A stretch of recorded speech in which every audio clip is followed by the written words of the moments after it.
사무엘상 1장 1절에서 18절 말씀 나누도록 하겠습니다. 에브라임 산지 라마다임 소빔에 에브라임 사람 엘가나라 하는 사람이 있었으니 그는 여로함의 아들이요 엘리후의 손자요 도후의 증손이요 숲의 현손이더라.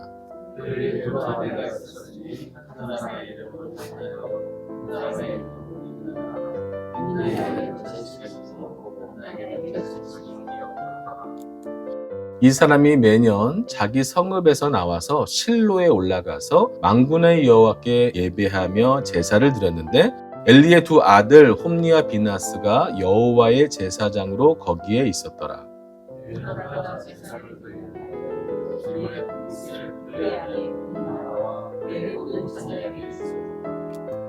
한나에게는 갑절을 주니 이는 그를 사랑함이라. 그러나 여호와께서 그에게 임신하지 못하게 하시니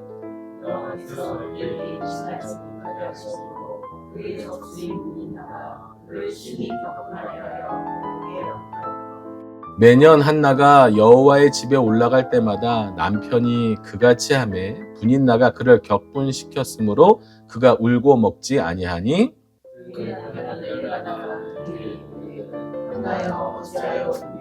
어찌하여 먹지 아니하며 어찌하여 그의 마음이 슬프며 내가 그에게 여러 아들보다 낫지 않느냐. 그들이 실로에서 먹고 마신 후에 한나가 일어나니 그때의 제사장 엘리는 여호와의 전 문설주 곁 의자에 앉아 있었더라. 한나가 마음이 두려워서 여호와께 기도하고 서원하여 이르되 만군의 여호와여 만일 주의 여종의 고통을 돌보시고 나를 기억하사 주의 여종을 잊지 아니하시고 주의 여종에게 아들을 주시면 내가 그의 평생의 그를 여호와께 드리고 삭도를 그의 머리에 대지 아니하겠나이다.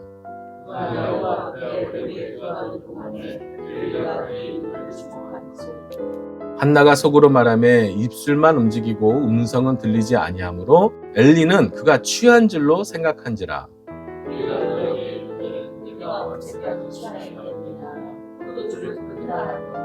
한나가 대답하여 이르되 내 주여 그렇지 아니하니이다. 나는 마음이 슬픈 여자라 포도주나 독주를 마신 것이 아니요 여호와 앞에 내 심정을 통한 것뿐이오니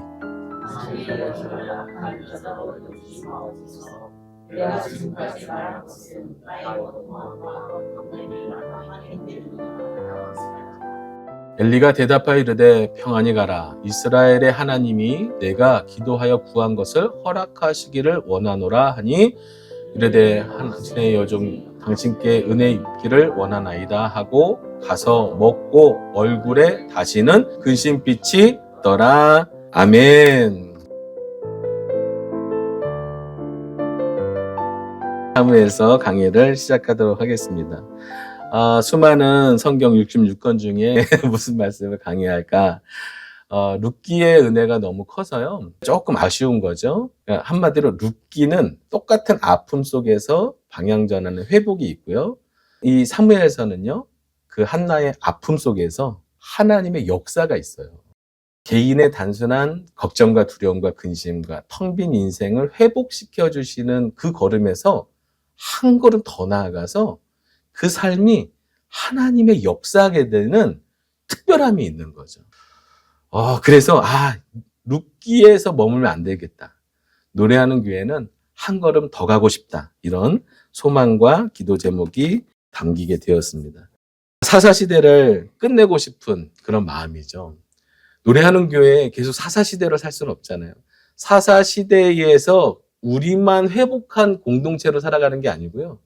우리 노래하는 교회가 본질적인 회복을 경험하고 그 은혜가 있는 교회로서 이 사사시대 같은 붕이 끝나버린 이 어두운 시대를 좀 마음은 크게 먹는 거예요. 시대를 열어가고 싶다.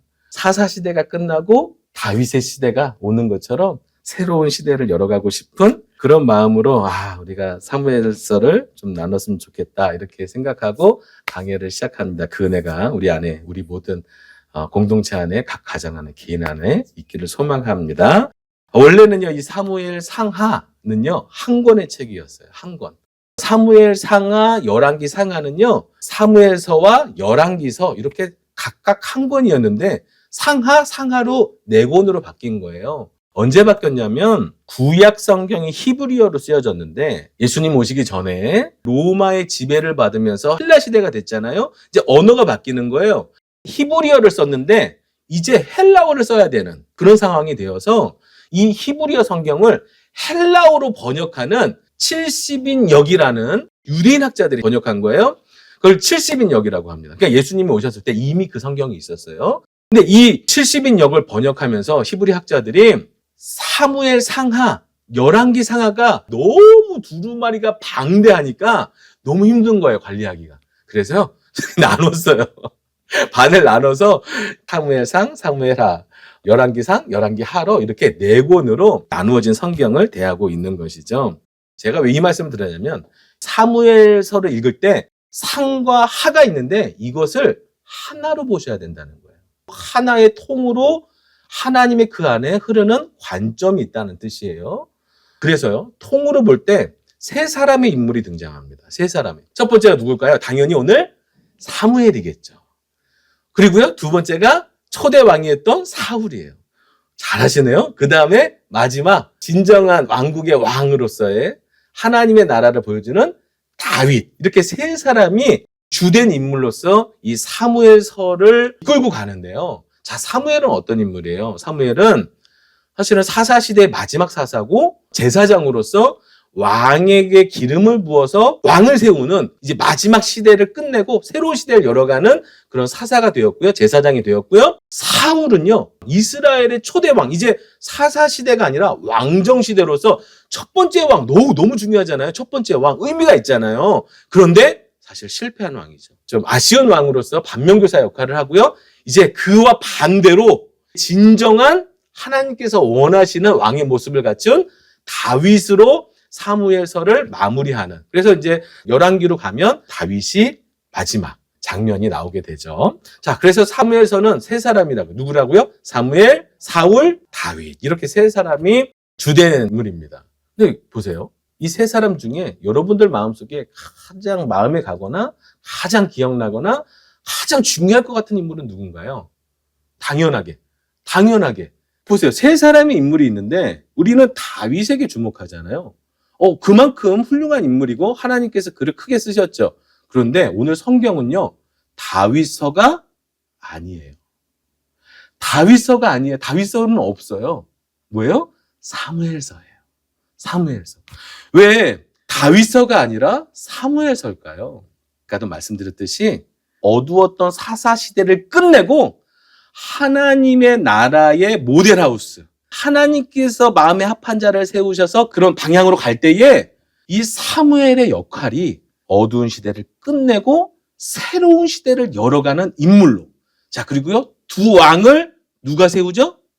사무엘이. 킹메이커예요. 킹메이커. 왕국 시대의 킹메이커. 그 키를 누가 갖고 있어요? 사무엘이 갖고 있어요. 그래서 다윗서가 아니라 사무엘서입니다. 중요한 인물이라는 것이죠.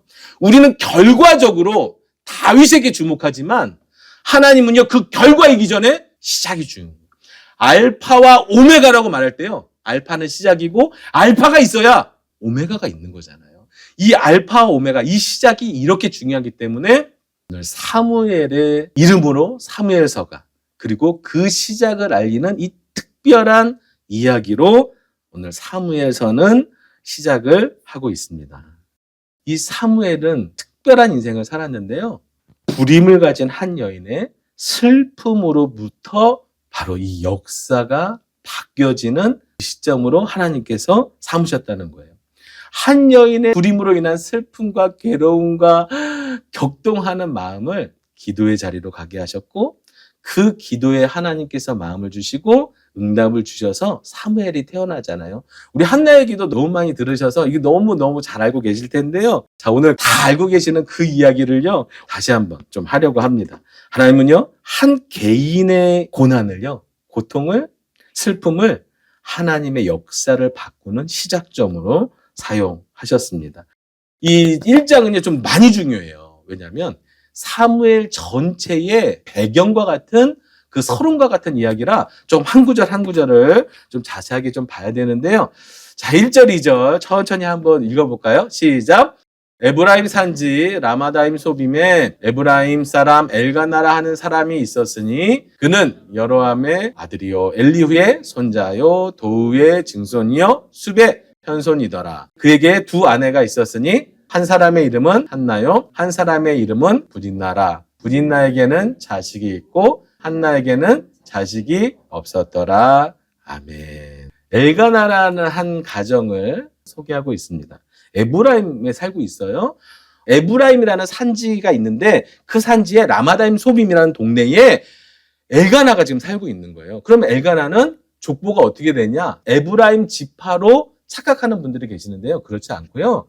역대상에 보면 이렇게 소개합니다. 직무를 행하는 자와 그의 아들들은 이러하니 그앗의 자손 중에 헤만은 찬송하는 자라. 그는 요엘의 아들이요 요엘은 사무엘의 아들이요 사무엘은 엘가나의 아들이요 엘가나는 여로함의 아들이요 여로함은 엘리엘의 아들이요 엘리엘은 도아의 아들이요. 여기까지. 아멘. 처음에 그앗 자손 중에 레위의 세 아들 중에 둘째 아들이 그앗이거든요. 게르손, 그앗, 므라리. 그래서 레위 가문이 성막에서 수종드는 성직으로서의 직무를 행하게 되잖아요. 그리고요, 그앗의 후손이었던 아론의 자손만 제사장의 역할을 나중에 하게 되죠. 자, 그앗의 자손 중에 헤만은 찬송하는 자라. 다윗 시대에 하나님을 찬송하는 역할을 했던 레위 자손 중에 헤만이라는 사람이 있거든요. 그럼 헤만은 누구냐면요, 요엘의 아들이요 요엘은 사무엘의 아들이에요. 그러니까 사무엘의 아들은 요엘이고요 요엘의 아들이 헤만이에요. 이해가 되시나요? 다시 한번. 엘가나의 아들은 사무엘, 사무엘의 아들은 요엘, 요엘의 아들은 헤만. 지금 거꾸로 지금 이렇게 올라가니까 좀 헷갈리는데요. 이렇게 4대를 이해하셨나요? 그 헤만이 누구 자손이라고요? 그앗 자손이에요. 그럼 사무엘 누구 자손이에요? 그앗 자손이에요. 이 엘가나도 또 사무엘도 요엘도 헤만도 다 그앗 자손의 출신들로, 물론 아론 지파의 계열은 아니에요. 그런데 그앗 자손으로 성막에서 여러 가지 직무를 행하는 구별된 지파였잖아요. 그런데 이 엘가나가 왜 에브라임 지파 땅에 살았냐면, 레위인들은 12지파가 땅을 분배해서 흩어져 살 때 레위인들은 다 12지파에 흩어져서 그렇게 살았었잖아요. 이 엘가나의 가문이 에브라임 지파가 받았던 그 땅에 함께 거주했던 레위인들이죠. 자, 요것만 기억하시면 돼요. 엘가나는 어디 지파? 레위 지파 출신이다. 성직을 가진 사람들이다. 구별된 사람들이다. 이렇게 생각하시면 되겠죠. 그래서 그 족보를 누구의 아들이요, 누구의 손자요, 누구의 중손이요, 누구의 현손이요, 이렇게까지 화려한 가문을 소개하죠. 괜찮죠? 누군가에게 내 아버지를, 할아버지를, 증조 할아버지를, 고조 할아버지를 만약에 설명해 준다면 어떤 분이에요? 자랑스럽기 때문에 얘기하는 거잖아요. 고조 할아버지 어떤 분이셨나요? 느낌 오시나요? 그런 의미예요. 성경에서요. 족보를 누군가에게 이렇게 얘기해 줄 수 있다는 거는요, 괜찮은 집안, 명문가란 뜻이에요. 맞잖아요. 레위 가문의 명문가잖아요. 엘가나는요, 레위 자손 중에 나름 명문가로서 그 명목을 유지하는 사사시대를 지내왔던 사람이죠. 자, 그런데 2절의 초두가 재밌어요. 그런 엘가나의 집안에 두 아내가 있었으니, 이거부터 좀 이상하지 않나요? 두 아내가 있어요. 구약시대는요, 그래도 다처제가 좀 허용되던 시대잖아요. 물론 하나님의 뜻은 아니었어요. 하나님의 뜻은 아니었지만 그냥 족장들이, 힘 있는 사람들이, 그 시대의 문화가 그랬기 때문에, 왜냐하면 많이 출생을 하고 자손을 낳아야 힘이 강해지는 시대이기 때문에, 그래서 그 일부 다처제를 암암리에 허용하게 되고, 엘가나가 레위 지파 출신인데 성직을 가졌는데 아내가 둘이 있다는 것은 좀 불편한 이야기이긴 해요. 그런데 이해는 또 됩니다. 왜냐하면 본부인인 한나가 아이를 못 갖잖아요. 근데 자손은 낳아야 되잖아요. 그래서 둘째 부인을 얻는 게 브닌나라는 여인을 얻어서 두 아내를 가졌는데, 자, 표현이 재밌습니다. 한 사람의 이름은 한나요, 한 사람의 이름은 브닌나예요. 언제나 순서가 중요하죠. 첫 번째 부인이 누구예요? 한나예요. 두 번째 부인은 브닌나예요. 그런데 갑자기 순서가 바뀌죠. 브닌나에게는 자식이 있고 한나에게는 자식이 없었더라. 한나는 첫 번째 여인이에요. 책임과 자격이 있는 여인인데 자격이 지금 없는 상황이 됐어요. 그래서 자격이 없는 여인이 들어왔는데 그에게는 자식이 있어서 앞선 여인이 됐어요.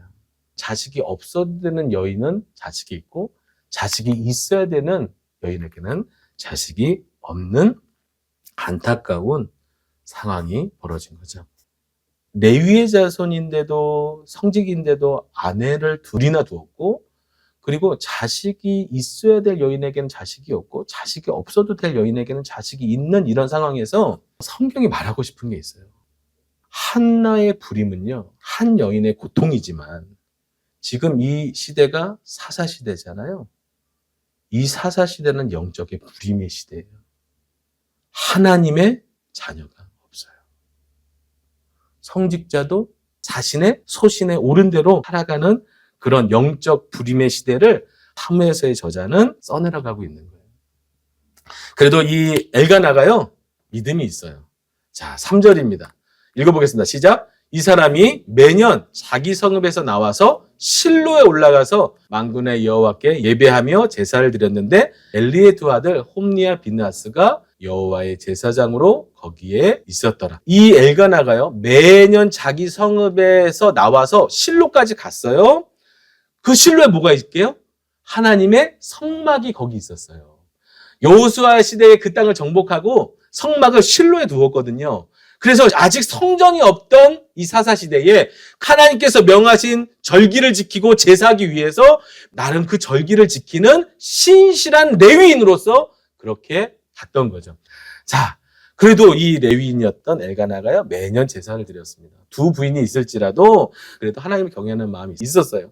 매년 예배와 제사를 드리러 올라갔습니다. 그런데 거기에 제사장으로 있는 두 사람이 있습니다. 엘리의 두 아들 홈니와 비느하스가 있었다라고 성경은 슬쩍 표현하고 있어요.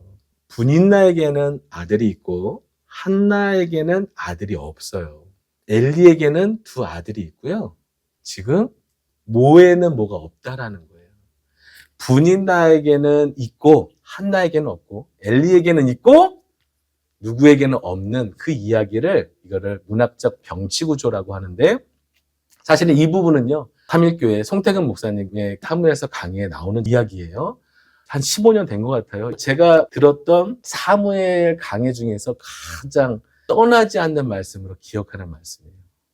자, 조금 더 이어가겠습니다. 자, 그래도 엘가나는 그래도 믿음이 있어요. 그래서 한나를 위로합니다. 자, 4절, 5절, 6절까지 읽겠습니다. 시작. 엘가나가 제사를 드리는 날에는 제무새 분깃을 그의 아내 브린나와 그의 모든 자녀에게 주고 한나에게는 갑절을 주니 이는 그를 사랑함이라. 그러나 여호와께서 그에게 임신하지 못하게 하시니 여호와께서 그에게 임신하지 못하게 하심으로 그의 접수인 분인나가 그를 심히 격분하게 하여 괴롭게 하더라. 아멘. 한나가 너무 괴롭습니다. 지금 매년 올라가서 제사를 지냈는데 오히려 그 절기 때마다 한나는 더 괴로워요. 평소에는 마주치지 않아도 될 상황에 하나님께 예배를 드리러 가는데 따로 갈 수가 없잖아요. 그 갈 때마다 엘가나가 사랑하는 마음으로 위로하기 위해서 화목제를 드린 후에 그 화목제물은 다 태워드리지 않아요. 하나님께 드리는 부분을 태워드리고 나머지 부분은요. 함께한 가족과 공동체가요. 나눠 먹는 게 화목제예요. 그래서 엘가나가 한나가 사랑스러운데 아들이 없어서 그 안타까운 심령을요. 2배의 몫을 주어서 위로합니다. 그 어떤 마음이냐면요. 엘가나에게는요. 난 당신 사랑해. 당신 자식이 없지만 마치 있는 것처럼 아내와 아들의 몫까지 주는 거예요. 그러니까 엘가나가 한나를 사랑하는 마음이 이해되죠. 근데요.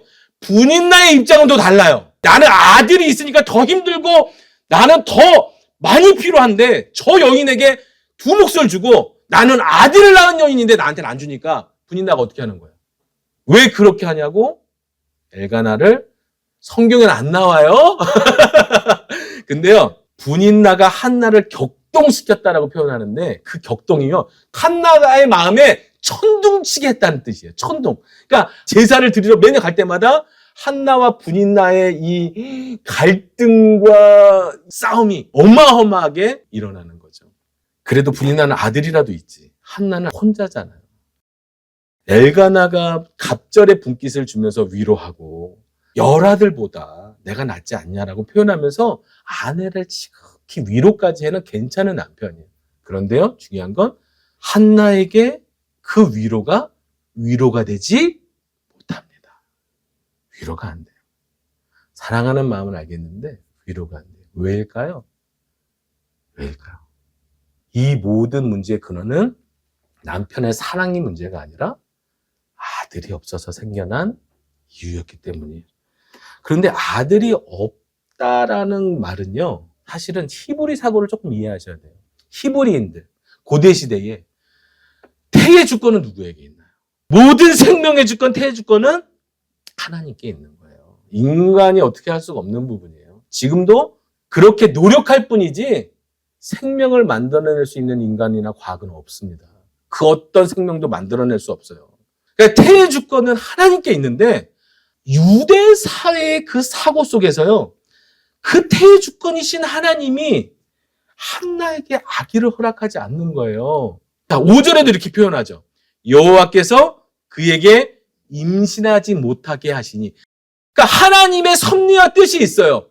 근데 그거는 잘 몰라 아직. 한나는요, 지금 고난만 겪고 있어요.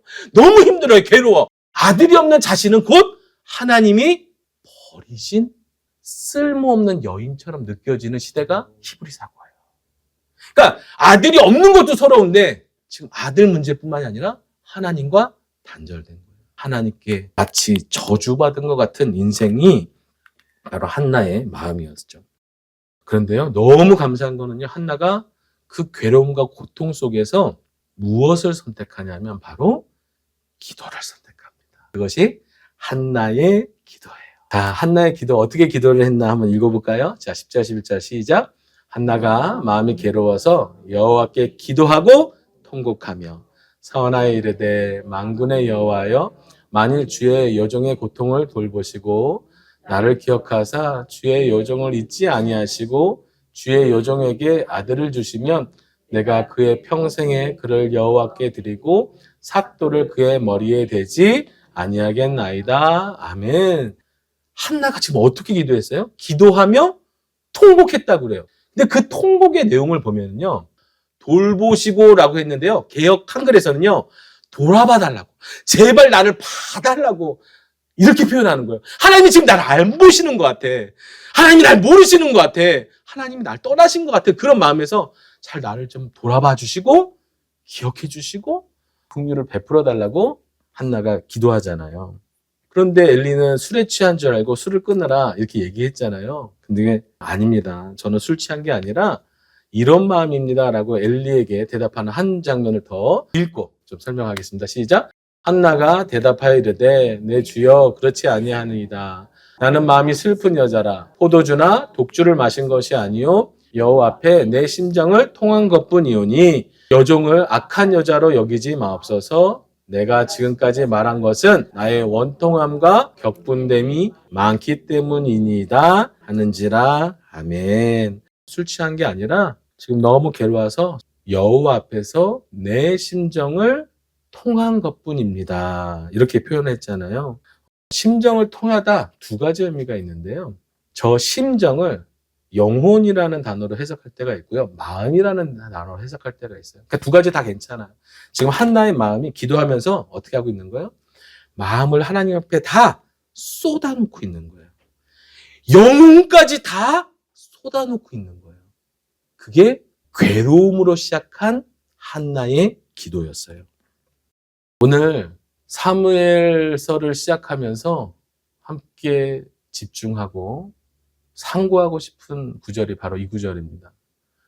여호와 앞에 내 심정을 통한 것뿐이오니. 마음을 다 쏟아놓는 기도는 어떤 기도일까요?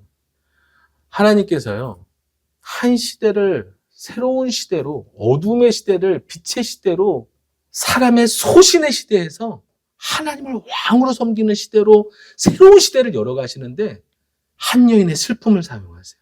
그런데 그냥 슬픔이 아니라 그 슬픔이 기도가 되게 하시고, 그 기도가 통곡이 되게 하시고, 그 통곡이 마음을 다 쏟아놓음이 되게 하시고, 단순한 응답처럼 보이지만요, 사무엘서에서의 이 한나의 기도에는 특별함이 있어요. 그 특별함. 한나가 심정을 하나님 앞에 다 쏟아놓을 때 개인의 고통을 넘어 하나님의 마음을 소통하는 그 자리까지 나아가는 거예요. 자, 아까 병치 구조를 설명드렸는데요. 자, 보세요. 분인나에게는 있고 한나에게는 없어요. 엘리에게는 바르지 못한 두 아들 홈리와 비나스 제사장이 있는데 하나님에게는 없어요. 뭐가 없을까요? 하나님의 사람이 없어요. 한나는요, 자신의 아들이 없는 괴로움 때문에 슬픔을 쏟아놓으면서 기도를 나갔는데 자신이 아들이 없는 것처럼 이 시대에 하나님의 아들이 없다는 걸 발견했어요. 이게 오늘 사무엘서가 시작할 때 말하고 싶은 하나님의 마음이에요. 개인의 기도에서요, 그의 심정을 쏟아놓으면서 하나님께 나갈 때 신기하게도요, 하나님이 그 사람을 만나주시는데요, 그냥 위로만 해주시는 게 아니고요, 하나님의 마음을 부어주시는 거예요. 지금 보세요. 한나가요, 통곡하면서 우는데 아들을 바라고 있잖아요. 소중한 아들을 주시면 어떻게 하겠다고 고백해요? 하나님께 드리겠다고 고백하는 거예요. 좀 이상하지 않으세요? 아니, 그 아들 내가 끼고 이렇게 해도 너무 아까운데 하나님이 아들을 주시면 내가 하나님 앞에 서원하여 삭도를 되지 않는 나시린으로 하나님께 드리겠다라고 고백하잖아요. 진짜 그 아들이 태어나서 어떻게 해요? 엘리에게 가서 의탁하죠. 그리고 그 아기 사무엘은요, 엘리가 양육하는 거예요. 그러니까 엄마와 떨어져서 살아가야 되는 그거를요, 스스로 선택하는 거예요. 한나가 자신에게 아들이 없는 그 고통처럼 땅에 하나님의 사람이 없는 그 아픔을 자신의 고통으로 느끼며 기도하며 자신의 아들을 드리겠다고 서원하는 거죠. 여러분, 그 고기기찬 기억하시나요? 고기기찬 꼭 잊지 마세요. 고기기찬. 고난 중에 기도하고 기쁨 중에 찬송한다. 고기기찬. 신앙이에요. 굉장히 중요한 태도예요. 꼭 이거 절대 잊지 마세요. 그 구절을 한번 읽어볼게요. 시작. 너희 중에 고난당하는 자가 있느냐? 그는 기도가 할 것이요. 즐거워하는 자가 있느냐? 그는 찬송할지니라. 이게 너무 중요한 태도라고 말씀드렸잖아요. 고기기찬이 너무 중요한 태도인데 왜 고난 중에 기도해야 되냐? 지금 한나도 고난 중에 기도하고 있잖아요. 고난 중에 기도할 때는요, 단순하게 하나님 이 고난의 문제를 풀어주세요, 하나님의 은혜를 받는 것도 중요해요. 그런데 그거보다 더 중요한 건 뭐냐면 고난 중에 이 고난이 하나님의 섭리를 통해서 내게 허락하셨다면 반드시 하나님의 뜻이 있기 때문에 그 뜻이 내가 지금 뭔지 모르잖아요. 기도하면 그 고난의 뜻을 알고 이 고난이 하나님의 뜻을 알 때 반드시 유익되게 하시는 거예요. 사실 오늘 한나의 기도는 한 발짝 더 나아가요. 이게 중요한 거예요. 자, 정말 힘든 고난 때문에 눈물과 통곡으로 하나님 앞에 기도를 해요.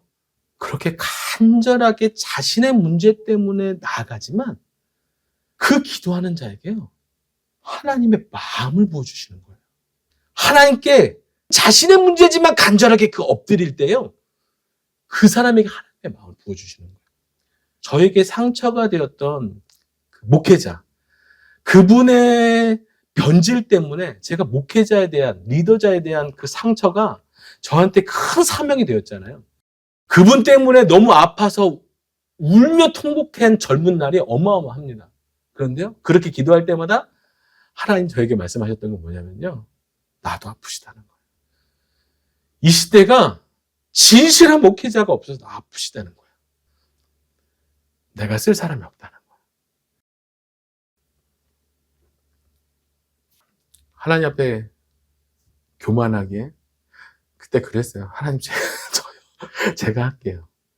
저의 아픔 때문에 기도했는데 하나님께서는 하나님 마음을 부어주시고 하나님의 비전에 동참하게 하시는 은혜를 경험하는 거예요. 고난 중에 기도하는 것이 이렇게 중요해요.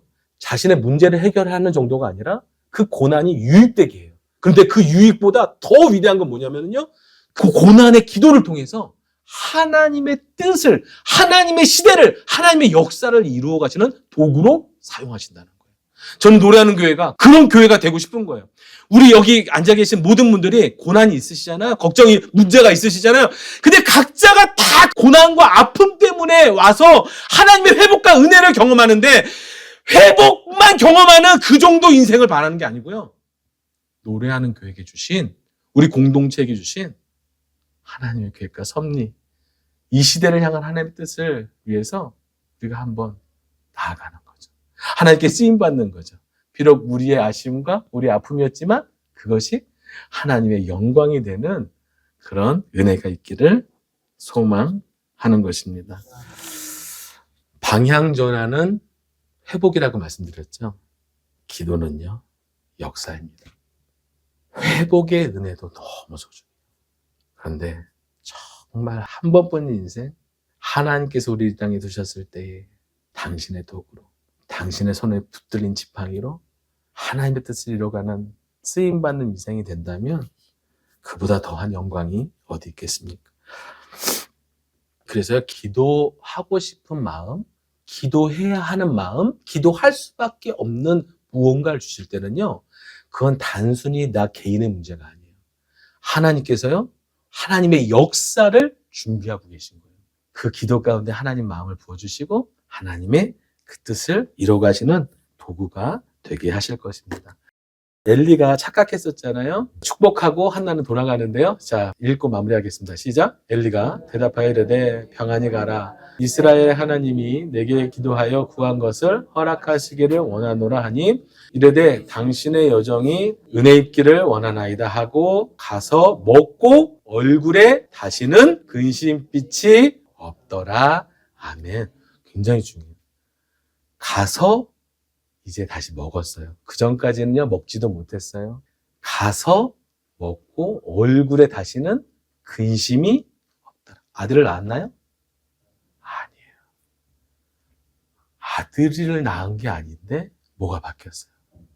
그의 믿음과 마음과 하나님의 관계가 바뀌었죠. 그 기도를 통해서. 아들은 두 번째예요.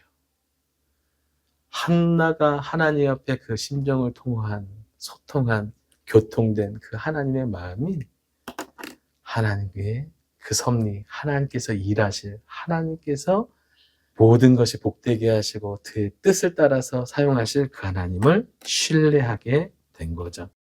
네, 사랑하는 우리 노래하는 교회 우리 예배 동역자 여러분, 우리는 다 상처, 두려움, 고민, 걱정을 갖고 살죠. 그런데 그냥 하나님은요, 그걸 우리에게 허락하실 때 거기서 머물게 하지 않으시는 거예요. 당신의 사랑하는 자녀들에게 그것을 허락하신다면요, 반드시 뜻이 있습니다. 어떤 분들은 회복에서 머물기도 하고요. 더 나아가 어떤 분들은 하나님의 역사에 동참하기도 하는 거죠. 우리 거기까지 가는 우리 노래하는 교회가 되기를 간절히 소망합니다.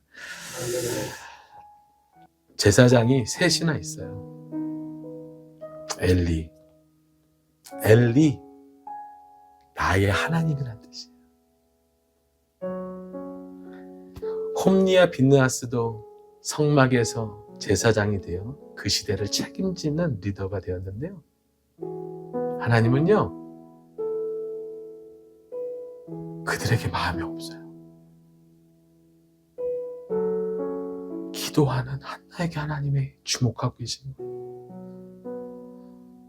통곡하며 마음을 쏟아놓으며 하나님을 의지하는 그 한나에게 주님의 마음이 있어요. 그러니까 하나님이 왜 기도할 때 하나님께서 그 기도하는 사람에게 마음을 부어주시냐면요,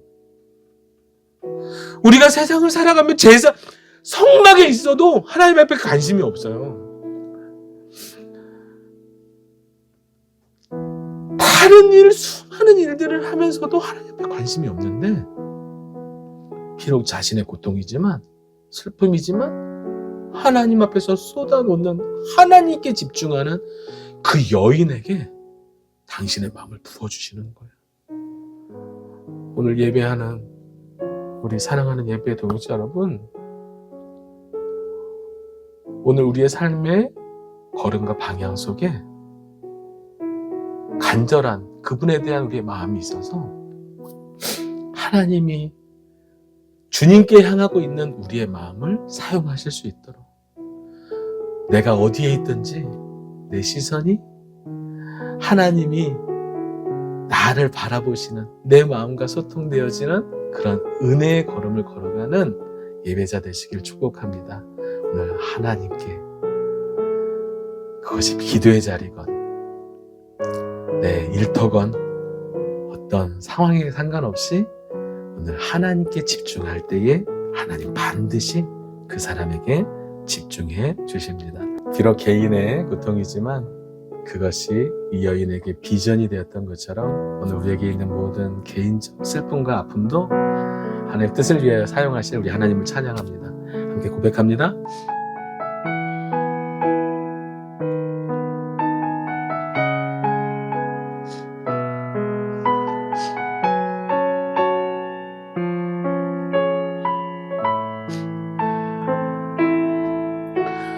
이 세상을 살아가는 동안에 나의 힘을 의지할 수 없으니 기도하고 낙심하지 말 것은 주께서 참 소망이 되심이라. 주의 길을 걸어가는 동안에 세상의 것 의지할 수 없으니 감사하고 낙심하지 말 것은 주께서 참 기쁨이 되심이라. 하나님의 꿈이 나의 비전이 되고 예수님의 성품이 나의 인격이 되고 성령님의 권능이 나의 능력이 되길 원하고 바라고 기도합니다. 다시 한번 고백합니다. 이 세상을 살아가는 동안에 나의 힘을 의지할 수 없으니 기도하고 낙심하지 말 것은 주께서 참 소망이 되심이라. 주의 길을 걸어가는 동안에 세상의 것 의지할 수 없으니 감사하고 낙심하지 말 것은 주께서 참 기쁨이 되심이라. 하나님의 꿈이 나의 비전이 되고 예수님의 성품이 나의 인격이 되고 성령님의 권능이 나의 능력이 되길 원하고 바라고 하나님의 꿈이 나의 비전이 되고 예수님의 성품이 나의 인격이 되고 성령님의 권능이 나의 능력이 되길 원하고 바라고 기도합니다. 우리 목소리 높여 고백합니다. 하나님의 꿈이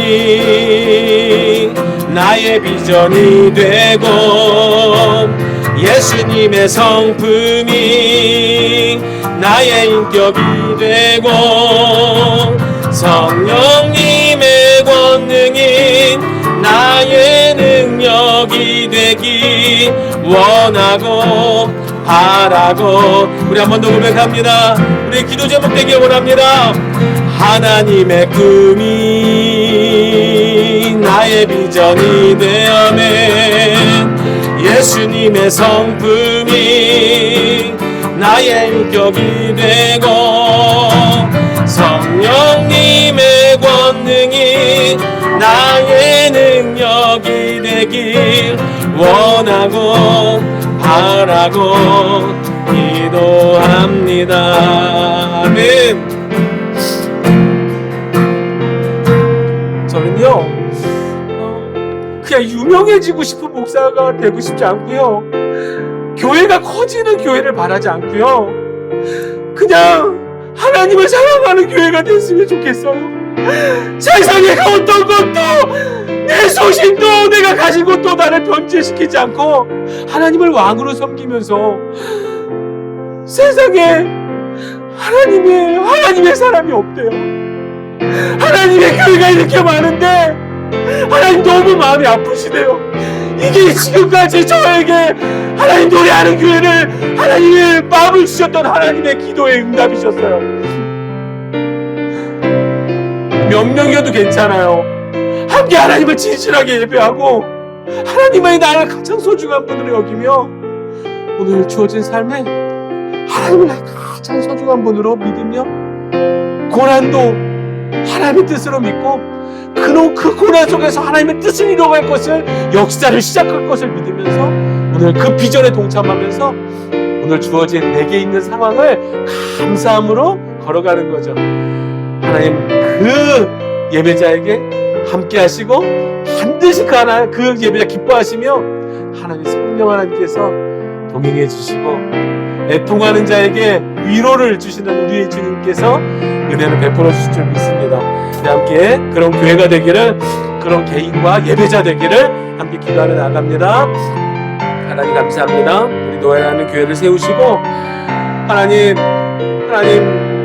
정말 하나님 수많이 들려오는 그런 뉴스와 아픔들과 하나님 그 교회들을 정지하고 그 목회자들 손가락질하고 싶은 것이 아니라 하나님 우리 자신이, 예배자인 우리 자신이 정말 나는 하나님 앞에 그렇게 살고 있는지를 날마다 돌아볼 수 있는, 하나님 나는 그렇게 하나님을 예배하고 있는지를 날마다 돌아볼 수 있는, 나는 한나와 같이 그렇게 그 고난을 하나님의 뜻으로 여기며 하나님의 마음까지 하나님 그렇게 엎드려 기도할 수 있는 그런 기도야 예배자인지 하나님의 사람인지를 돌아보는, 하나님 나는 하나님 내 소신으로 살아가는지 말씀으로 살아가는지를 날마다 돌아보는 하나님 그런 하나님의 사람이 되기를 소망합니다. 하나님 내 안에도 여전히 소신이 있고 하나님 내 안에도 여전히 내가 되고 싶은 하나님 그런 욕망들이 있음을 고백합니다. 하나님 용서하여 주옵소서. 하나님 내려놓을 수 있도록 하나님이 나의 가장 소중한 분으로 하나님이 내게 주신 인생이 하나님 앞에서 쓰임받는 것이 나의 가장 복된 영광인 것을 하나님 고백하며 하나님 예배할 수 있는 하나님과 동행하는 인생 되기를 살로 아버지 소망합니다. 하나님 사용하여 주시옵소서. 우리 노래하는 교회를 사용하여 주시옵소서. 하나님 노래하는 교회에 잃어버린 예배자들이 회복되어질 수 있게 하여 주옵소서.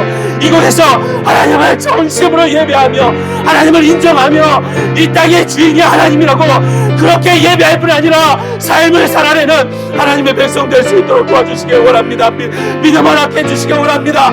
우리의 기도가 있게 하여 주시고 하나님 비록 우리의 고난 때문에 기도하여도 그 고난의 기도를 통하여 하나님의 뜻을 이루어 가시는 하나님의 그 영광의 기도에 동참하는 하나님 우리의 공예 되기를 소망합니다. 하나님 작아도 하나님이 계시면 됩니다. 하나님 우리 몇 명 안 돼도 하나님이면 충분합니다. 하나님 그 영광을 누리는 교회 되게 하여 주시고 우리의 고난을 여기지 아니하고 우리에게 주시는 축복으로 여기며 오늘도 믿음의 걸음을, 예배의 걸음을, 삶이 예배가 되는 노래하는 공동체가 되기를 소망하오니 주여 믿음을 더하여 주시옵소서. 기도의 능력을 더하여 주시옵소서. 아버지 기도의 마음을 부어주시옵소서.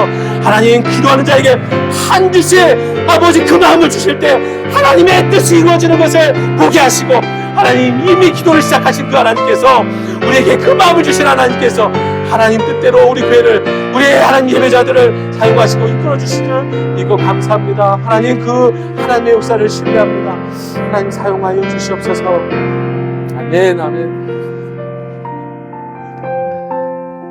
주님 감사합니다. 오늘 주님 앞에 예배하고 하나님을 고백하고 비록 자랑할 것 없는 늘 연약한 삶이지만 그래도 하나님을 사랑하게 하셨고 고난 속에서도 주님 바라보게 하시는 그 마음 가운데 부어주실 우리 하나님의 은혜를 기대합니다. 주님 단순히 문제가 해결되는 회복의 축복뿐만이 아니라 그것을 통하여 하나님의 뜻이 이루어지는 은혜와 섭리를 그 영광을 볼 수 있는 예배자 되게 하여 주옵소서. 우리를 사용하시기 위해서 우리를 이 땅에 두셨고 우리를 사용하시기 위하여 믿음을 주셨고 오늘 우리를 사용하시기 위하여 예배하게 하시는 우리 하나님의 그 섭리를 존중하고 주어진 상황에 상관없이 주의 도구로 쓰임받는 기도하는 사람 되게 하여 주옵소서. 지금은 예수 그리스도의 은혜와 하나님의 사랑과 성령의 교통하심이 하나님과 소통하며 하나님의 마음의 그 임재를 경험하고 하나님의 마음으로 그 주의 뜻을 이루며 살아가기를 다짐하는 예배자들 위해 영원히 함께 하시길 간절히 축원하옵나이다. 아멘.